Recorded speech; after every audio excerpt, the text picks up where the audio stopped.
जय हिंद दोस्तों। आज के वीडियो में हम लोग जानेंगे भारतीय निर्वाचन प्रणाली के दोषों के बारे में, ठीक है, अथवा भारतीय निर्वाचन प्रणाली के कमियों के बारे में, ठीक है। यह 11वीं क्लास के पॉलिटिकल साइंस के चैप्टर 3 चुनाव और प्रतिनिधि से लिया गया है, ठीक है। इसलिए जो 11वीं क्लास के विद्यार्थी हैं उसके लिए भी बहुत ज़रूरी है। इसके अलावा जो परीक्षा की तैयारी कर रहे हैं, खास करके यूपीएससी, जेपीएससी, उनके लिए भी ज़रूरी है। और इसके अलावा समस्त देशवासियों को भी जानना है कि भारतीय निर्वाचन प्रणाली में क्या क्या दोष है अथवा भारतीय निर्वाचन प्रणाली में क्या क्या कमियां हैं। चलिए शुरू करते हैं। भारत के निर्वाचन प्रणाली में जो कमियां हैं उसको इस प्रकार से वर्णन किया जा सकता है। भारत संसार का सबसे बड़ा लोकतंत्र है, जैसे कि आप लोग जानते हैं, ठीक है। और यहाँ लगभग 97 करोड़ मतदाता है। कितना? 97 करोड़। आज बहुत सारे ऐसे देश है जिसका जनसंख्या 97 करोड़ नहीं है, परंतु भारत में मतदाताओं की संख्या 97 करोड़ है। तो 97 करोड़ मतदाता अपनी मतों का प्रयोग करते हैं और आने वाले सरकार का निर्णय करते हैं। भारत में अब तक 2024 के चुनाव, आम चुनाव को लेकर के 18 आम निर्वाचन हो चुके हैं, ठीक है ना। और इस निर्वाचन की बहुत प्रशंसा हुई है, देश में भी और विदेश में भी। परंतु फिर भी भारत के निर्वाचन प्रणाली में बहुत सारे दोष से कमी है। इसके बारे में हम लोग जानकारी लेते हैं, जो इस प्रकार से है। सबसे पहला जो दोष है, धन की भूमिका, ठीक है।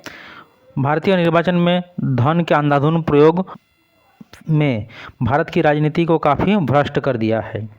भारत में काले धन का बड़ा बोलबाला है और उसका निर्वाचन में भी खोल कर प्रयोग किया जाता है। आप लोग बहुत बार समाचार सुने होंगे, पेपर में देखे होंगे कि नेताओं के घर में जब ईडी या सीबीआई के रेड पड़ते हैं तो करोड़ों करोड़ रुपया काले धन बरामद होते हैं। इसके अलावा मतदाताओं में शराब का दौर चलते हैं, धन से शराब पी लिया जाता है, मत खरीदे जाते हैं, उम्मीदवार को खड़ा किया जाता है और पैसे के बल पर उम्मीदवार को बैठाया भी जाता है। यानी देखा जाए तो धन का बहुत दुरुपयोग होता है, खासकर काले धन का। दूसरा जो कमियां हैं या दोष हैं, और मतदाता सूचियां बनाने में लापरवाही, यह भी एक बहुत गंभीर दोष है। यह भी देखा गया है भारत में मतदाता सूची बनाने में बड़ा लापरवाही से काम लिया जाता है। कई बार जानबूझ करके और कई बार अनजाने में मोहल्ले से मोहल्ले सूचियां से गायब होते हैं, यानी मतदाताओं का नाम ही नहीं होते हैं, ठीक है। और ऐसा भी होता है कि बहुत सारे मृत व्यक्तियों के नाम भी मतदाता सूची में रहता है।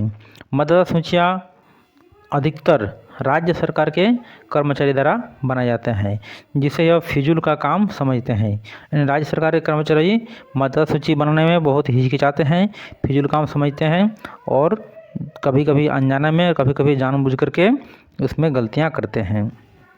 तीसरा कमियां है, सत्ताबल द्वारा सरकारी मशीनरी का दुरुपयोग, ठीक है।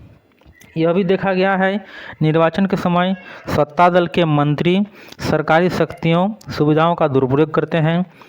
वह सरकारी खर्चे पर निर्वाचन का प्रचार करते हैं, अपने दलीय उम्मीदवार को लाभ पहुंचाते हैं और अधिकारियों को तबादला करते हैं। जब भी कोई चुनाव होता है दोस्तों भारत में, तो बहुत सारे अधिकारियों का तबादला होता है।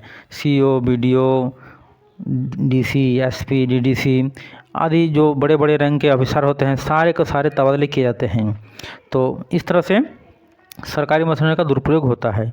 अब चौथा जो दोष है, आतंक तथा मतदान केंद्र पर कब्जा, यह बहुत ही गंभीर दोष है।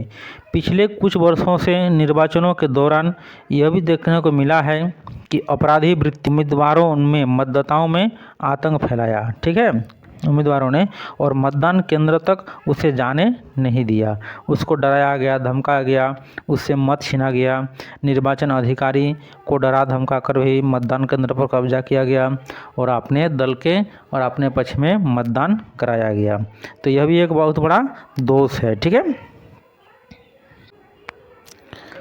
एक समय था जब भारतीय निर्वाचन में बहुत ही स्वच्छ छवि के नेता होते थे, जैसे लाल बहादुर शास्त्री, सरदार वल्लभ भाई पटेल। केवल ये प्रचार करते थे जनता के बीच, डराया धमकाया नहीं जाता था। परंतु आज बहुत अपराधी प्रवृत्ति के लोग मतदान में खड़े हो जाते हैं, जिससे मतदान केंद्र पर कब्जा किया जाता है, मतदाताओं को डराया जाता है, विरोधी पार्टियों को भी डराया जाता है। अब पांचवा दोष, राजनीति का अपराधीकरण। ठीक है, पिछले कुछ वर्षों में भारतीय निर्वाचन प्रणाली में एक बड़ा दोषपूर्ण मोड़ आया है। प्राय सभी राजनीतिक दलों में ऐसे बहुत से उम्मीदवारों को निर्वाचन में खड़े किए जाते हैं जिसका अपराधों की दुनिया में नाम था, यानी उन पर गंभीर मुकदमे हैं, मर्डर की, रेप की, उन उम्मीदवारों को राजनीति में वह आते हैं और वह चुनाव में खड़े हो जाते हैं। ऐसे व्यक्तियों ने राजनीति में अपराधीकरण को लाने में काम किया है और लोगों में भय दिखाकर वोट मांगे हैं। लोगों के बीच जाते हैं, भय दिखाता है और वोट मांगते हैं। कभी कभी गोली पर विरोधियों को निर्वाचन लड़ने, तो गोली के बल पर निर्वाचन लड़ने से मना करते हैं और वोट देने से भी मना करते हैं, उसको वोट देने भी नहीं देते हैं विरोधी पार्टी को या विरोधी मतदाताओं को। ठीक है, छठा दोष, चुनाव बहुत महंगे। ठीक है, यह बहुत गौर करने वाले विषय है। आज भारत का चुनाव का प्रबंध करना सरकार के लिए बहुत बड़ा महंगा होता जा रहा है। एक चुनाव पर करोड़ों रुपया खर्च होता है और समय भी बहुत लगता है। दोस्तों, अगर 2024 के जो आम चुनाव हुए थे, संसद का चुनाव, उसमें 1.35 लाख करोड़ रुपया खर्च हुआ था। ठीक है, आपको जानकर हैरान होगा कि अमेरिका को भी पीछे छोड़ा गया है। 2019 के राष्ट्रपति चुनाव जो अमेरिका में हुआ था, उसमें 60 लाख करोड़ रुपए खर्च हुए थे, जबकि 2024 के आम चुनाव में भारत में 1.35 लाख करोड़ खर्च हुए, यानी दोगुना से भी ज़्यादा खर्च हो गया। ठीक है, एक वोट का औसतन हम लोग कीमत होता है 1400 रुपया। 2024 के आम चुनाव का जो गणना है, जो मतदाता है उनमें एक वोट का औसतन खर्च 1400 रुपया पड़ा। तो इस तरह से चुनाव बहुत महंगे होते जा रहे हैं। यह भारतीय चुनाव प्रणाली में बहुत गंभीर समस्या है, बहुत बड़ा दोष है। ठीक है, अगला है सांप्रदायिकता तथा जातीयता के आधार पर निर्वाचन का प्रचार। ठीक है, यह बहुत ही गंभीर समस्या है। भारत की निर्वाचन प्रणाली में यह भी दोष है कि यहाँ जाति धर्म के आधार पर निर्वाचन लड़े जाते हैं। ठीक है, सभी दल, कोई एक दल नहीं, जितने भी राजनीतिक दल है, सभी दल जाति और धर्म के उम्मीदवारों को मैदान में खड़ा करते हैं। जिस जाति के मतदाताओं का उस निर्वाचन क्षेत्र में बहुत बहुमत होता है, उसी जाति के वहाँ पर उम्मीदवार खड़ा किए जाते हैं।